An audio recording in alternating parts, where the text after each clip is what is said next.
It is time, it's the perfect summer night.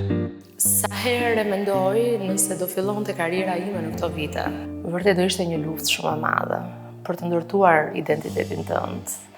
Those three words are spelled out in your eyes. Nuk e mendoja do të veten kur në asnjë lloj zanati tjetër. Unë çdo ndër që kam pasur faleminderit vërtet që janë realizuar. But before I go Nuk është se jam bërë dhe sklavi i tregut. Muzika klasike është ajo që më mbajtin ato shinat e forta.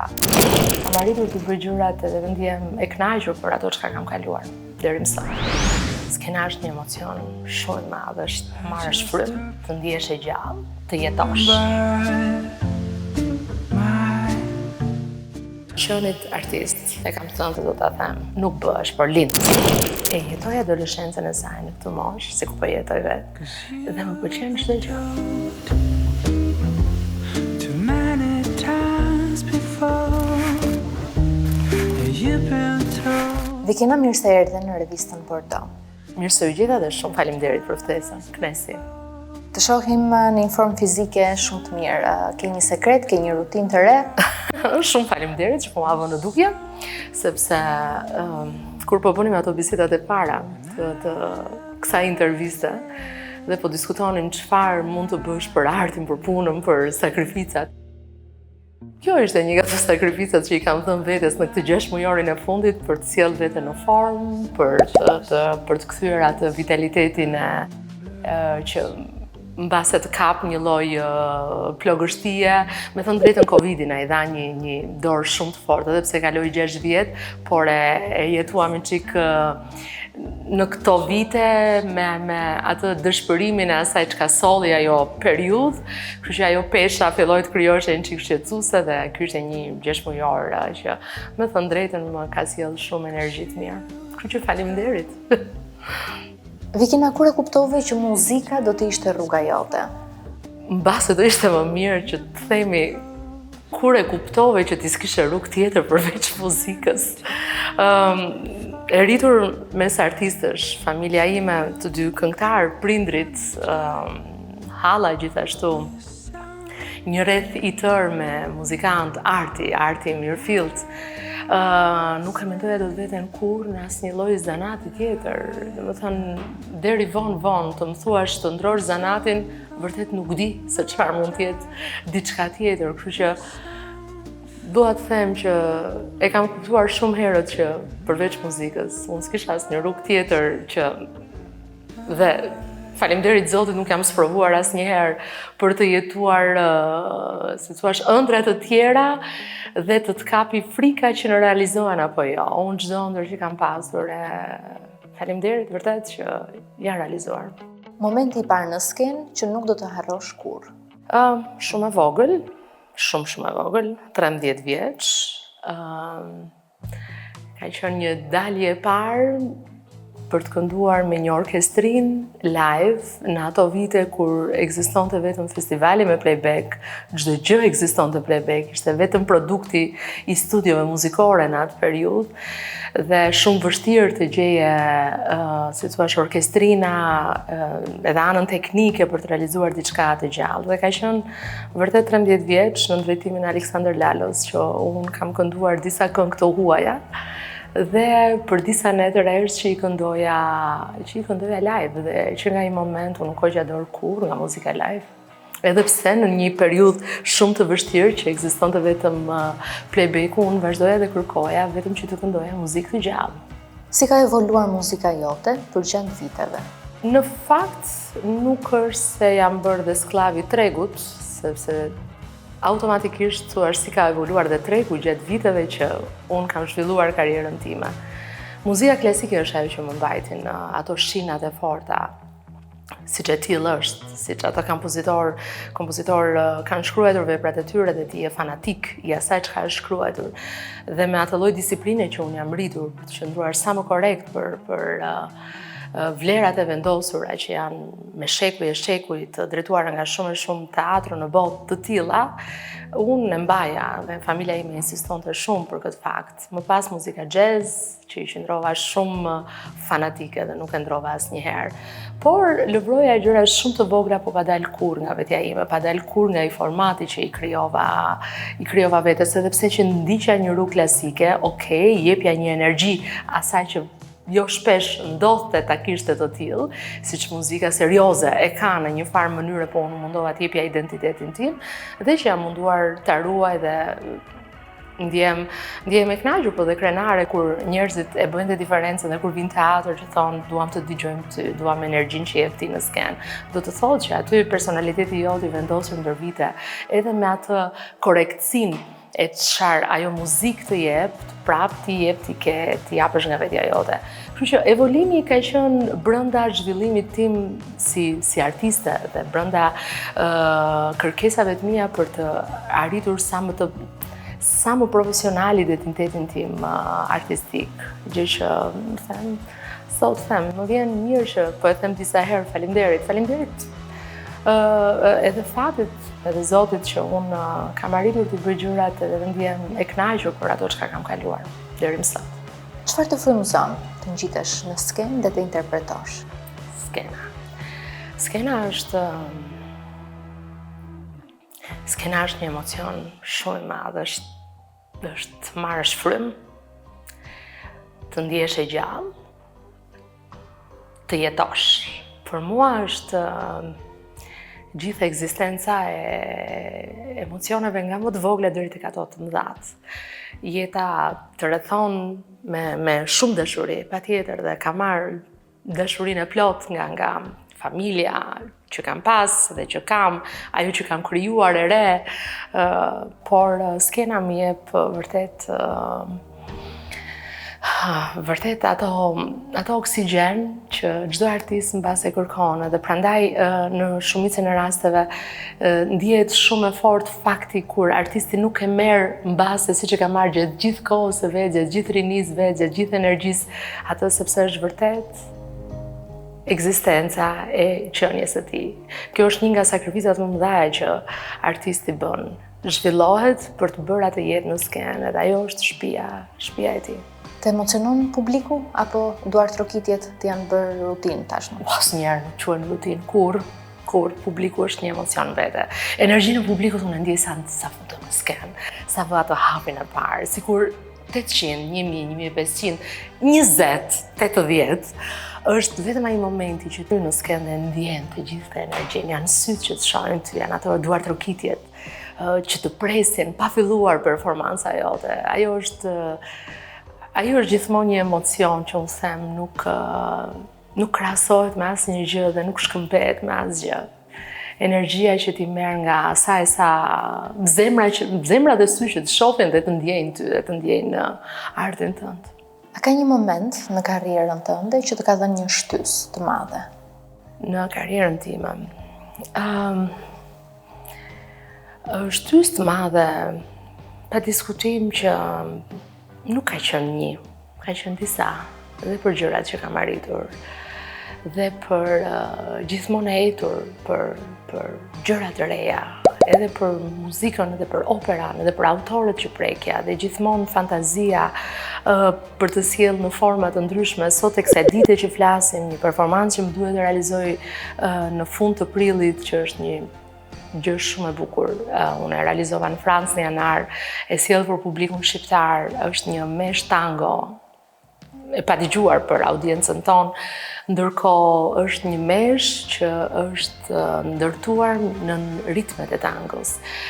E gjithë mbrëmja ka një gjë totalisht të paparë në skenën shqiptare, janë vetë shqiptarët ata që do e realizojnë të tërën, dhe është gjithmonë shtysa për të kërkuar gjëra të reja, për të sjellë para publikut dhe ato që vërtet është e panjohur akoma. Kështu që prandaj po të them, nuk është një shtysë, janë gjithmonë ato përpjekje të vogla që ti në fund fare e kupton që ajo ka qenë një shtysë e madhe për ty.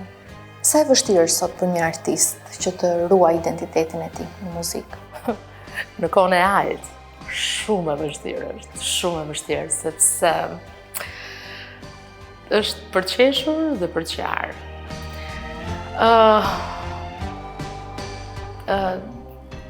Sa herë e mendoj nëse do fillonte karriera ime në këto vite, vërtet do ishte një luftë shumë e madhe për të ndërtuar identitetin tënd. Inteligjenca artificiale që është tashmë që të konkuron ty, nuk është se ti ke një konkurrent të gjallë, por duke filluar që nga aplikacionet që dalin, ato gjërat fare bazike që të gjenden në telefon, edhe tek ty që nuk je një profesionist. Profesionisti po që mund t'i marri dhe mund t'i përdori. Në periudhën që vetquan artist, në periudhën që vetquan këngëtar, them se është shumë e vështirë. Nuk e di deri ku do shkoj, shumë facilitete janë, por them që emocioni vërtet edhe të qenit artist, e kam thënë dhe do ta them, nuk bësh, por lind. Kështu që kjo do jetë diferenca e madhe nga ata që janë vërtet artistë, nga ata që ekziston dëshira, edhe pse bëhet më pas një konkurrencë e pandershme, por për çdo artist në këto vite të vërtet inteligjencës artificiale nuk është e lehtë. Është e vështirë, mos them nga më të vështira të gjitha kohërave. Ka pasur ndonjë kohë që ke menduar të heqësh dorën? Ka. Artisti kalon shumë shpesh në këto momente dobësie. I bazuar në frymëzim, i bazuar në emocione, në atë moment që të preken ato ndjenja që janë aq të brishta, sepse konsumi bëhet shumë i madh ndër vite, emocionet e një artisti dhe normalisht bëhen dhe shumë të brishta, është si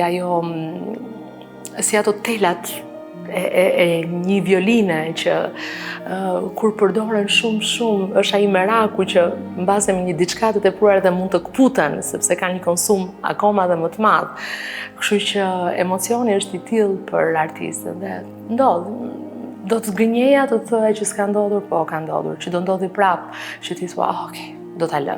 Do ndodhi. Është një gjë që kalimtare, por ashtu sikur jep një qetësi vetes për atë moment që është një presion shumë i madh emocional për ty, për gjërat. Në Shqipëri i kap edhe një çik më shpesh këto lloj emocione, gjë që jashtë çudi e madhe nuk ekziston. Si Shqipëria të fut në ca presione që mbase s'janë fare as për artin, po i tillë është, si thua, gjithë ajo ta them rëmujse dhe rëmuj, po duhet ta them se çdo gjë që bashkohet aty dhe që nuk e gjen dot atë fillin kryesor, kështu që deri diku them që ka ndodhur dhe do ndodhi aty. Çfarë këshilli do t'i jepje vetes tënde të re që sapo kishe filluar muzikën?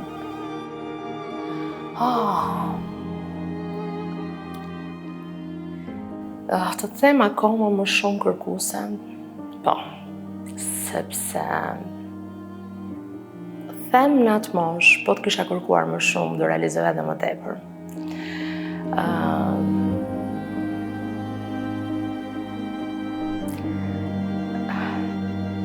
E vështirë është.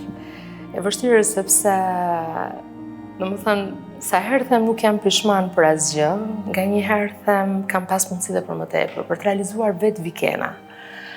Dhe mbase këtë të kërkonte akoma më tepër nga vetja, sepse u t'ja dilte akoma më shumë. Vajza jote, ka trashëguar diçka nga muzika? Ajo ka një shpirt artiste, ajo është e lindur artiste. Dhe ka është aq e ndjeshme, ka një ndjeshmëri, për mua vërtet atë ndjeshmërinë e një artisti, dhe nganjëherë më duket se sikur e ka mbyllur jetën si artiste, aq ndjeshmëri të fortë ka. Ajo është fëmijë i dy muzikantëve, sepse edhe im shoq babai i saj është po muzikant për 25 vitesh në teatrin e operës gjithashtu. Edhe ka tamam atë paketën e plotë. Por duke qenë aq e ndjeshme ne nuk e kemi afruar shumë, sepse arti vërtet të kërkon një lloj force që brishtësinë e prek shumë kollaj dhe e vret shumë kollaj. Kështu që Krista ka një shpirt shumë të bukur, do ta shohë artin në formën e saj, në mënyrën se si ajo do dojë, çdo zgjedhje që ajo do bëjë, se është akoma e vogël, ne do jemi përkrahas të saj, për çdo gjë që ajo do dojë në jetë.